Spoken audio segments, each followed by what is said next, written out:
Update po tungkol sa kalagayan ni Attorney Zulueta Lopez. Kagabi, ano na siya, nangangailangan na siya ng atensyon ng medical doctor. So, tawag sila ng ambulance. Nandun na yung doktor ni Attorney Zulueta Lopez. Matagal pa bago pinapasok. Hindi pinapasok agad. Hinintay pa na nag-collapse na si Attorney Lopez. Yun, pinapasok ng ambulance at isinugod sa Veterans Medical Center. So ito, i-share ko sa inyo ang video footages na itong eksenang makikita natin is sa loob na ng hospital room sa Veterans Medical Center. Naman ma'am for you. Pero ma'am, let us call them now. Ayan na, yung naka-yellow, si Attorney Lopez. Implement this first, ma'am. Because we are under... Please. I need my lawyers to be present. Ma'am, not here po. I am serving my detention in good faith. Opo. Please know that. Opo. From the US, I came back. I sat there and I answered the question. So, I would like my lawyers to be present. Ma'am, are your lawyers around? We are going to go again. And ma'am, but we are ordered to I want my implement lawyers this to be immediately. present. Ma'am, please. Opo. So, under dito also.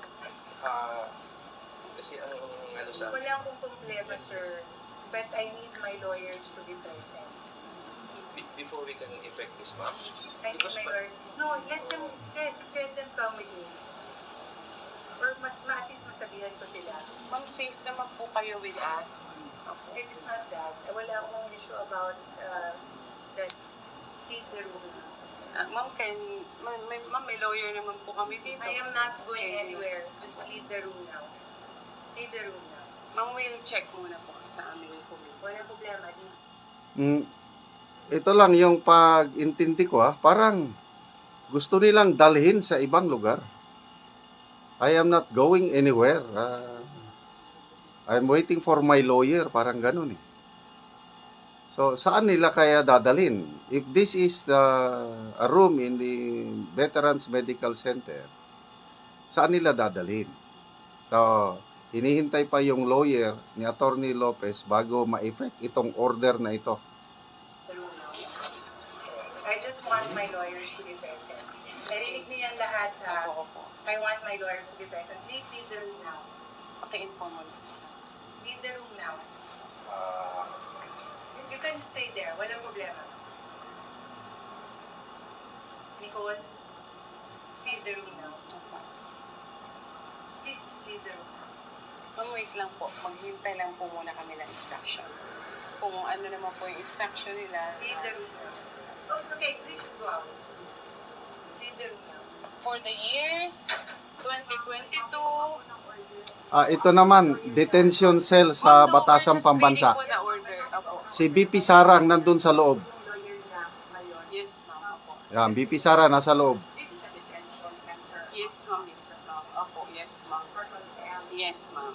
Yes, ma'am. So, may space kayo para dito sa kanya. Yes, ma'am. Diba? Opo.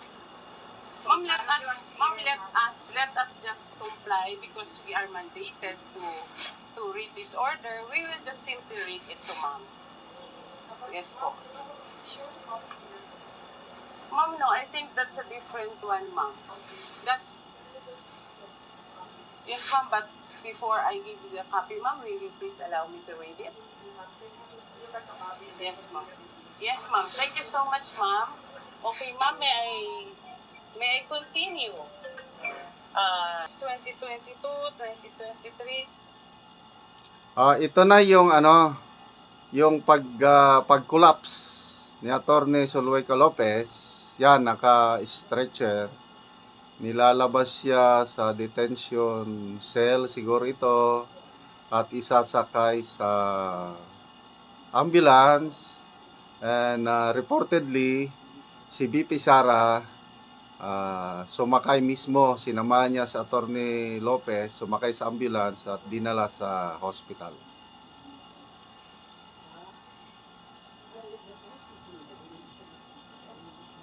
Yun. Yan. Nakulap si Attorney Lopez. Yan na yung ambulance.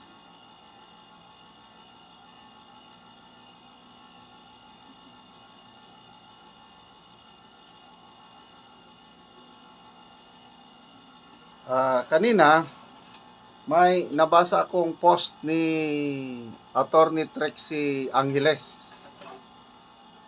Nabanggit niya doon sa kanyang post na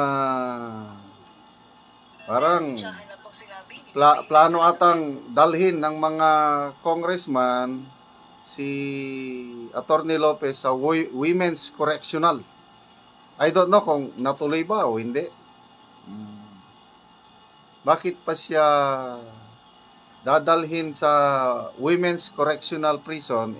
Maluwag naman daw ang detention facility sa House of Representatives. So, yun po ang mga kaganapan. Basta, malaking issue ngayon yan, yung pag-alalay o pag-stay ni BP Sara sa detention facility. May mga umaangal na mga house leaders na parang nadidegrade na daw ang institusyon o ang bakit nandyan si BP Sara. Kasi sumulat si BP Sara kay Congressman Joel Chua na kung pwede payagan siya na mag-stay sa detention cell. Samahan niya mismo si Attorney Lopez. Ang rason, may sakit siya, sumasakit ang likod, nagkakaroon ng migraine, hindi siya makatulog ng maayos dahil may jet lag, at natatakot si Attorney Lopez sa kanyang security kasi marami ring mga detainees doon sa detention facility at magkaroon lang ng peace of mind si Attorney Lopez kung nandyan si BP Sara. So, payag naman si BP Sara, kailang hindi siya, payag si BP Sara na samahan si Attorney Lopez. Kailang hindi pumayag si Congressman Joel Chua na mag-stay si BP Sara sa detention facility. So, ang ginawa ni BP Sara is, mag-visit na lang everyday. At habang nandyan siya sa House of Representatives, pumayag si Congressman Paulo Duterte na sa opisina ni Congressman Paulo Duterte mag-stay si BP Sara.